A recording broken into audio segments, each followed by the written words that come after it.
78 બાંગ્લાદેશીએ ભારતની જળસીમામાં પ્રવેશવું ભારે પડ્યું. ભારતીય કોસ્ટગાર્ડે કરી ધરપકડ. બાંગ્લાદેશમાં હિન્દુ પર થઈ રહેલા અત્યાચાર વચ્ચે ભારતની જળસીમામાં ઘૂસેલા બાંગ્લાદેશીઓ વિરુદ્ધ મોટી કાર્યવાહી કરવામાં આવી હોવાના સમાચાર સામે આવ્યા છે.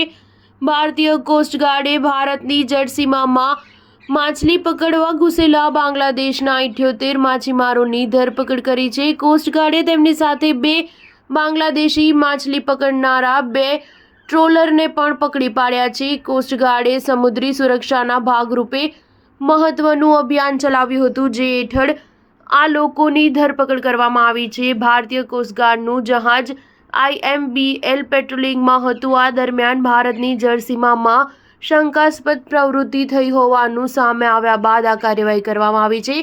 કોસ્ટગાર્ડ જહાજે અનધિકૃત માછીમારી પ્રવૃત્તિઓમાં સામેલ 2 બાંગ્લાદેશી માછીમારી ટ્રોલર્સની પણ ધરપકડ કરી છે. આ બંને જહાજોની ઓળખ FV લૈલા 2 અને FV મેઘના 5 તરીકે થઈ છે. આ પહેલીવાર નથી કે આવી ધરપકડ કરવામાં આવી હોય. ભારતીય કોસ્ટગાર્ડ દ્વારા સમયાંતરે આવી કામગીરી કરવામાં આવી છે.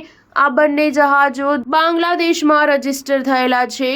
એક જહાજમાં 41 અને બીજા જહાજમાં 37 લોકો સવાર હતા. ટ્રોલર્સની પૂછપરછ અને તપાસ કરવામાં આવી છે. ત્યારબાદ ભારતના મેરીટાઈમ ઝોન એક્ટ 1981 હેઠળ કેસ નોંધવામાં આવ્યો છે. બંને જહાજોની વધુ તપાસ કરવા માટે પારાદીપ લઈ જવાયા છે. સ્ટાર ન્યૂઝ 7 હંમેશા સચ્ચાઈની સાથે.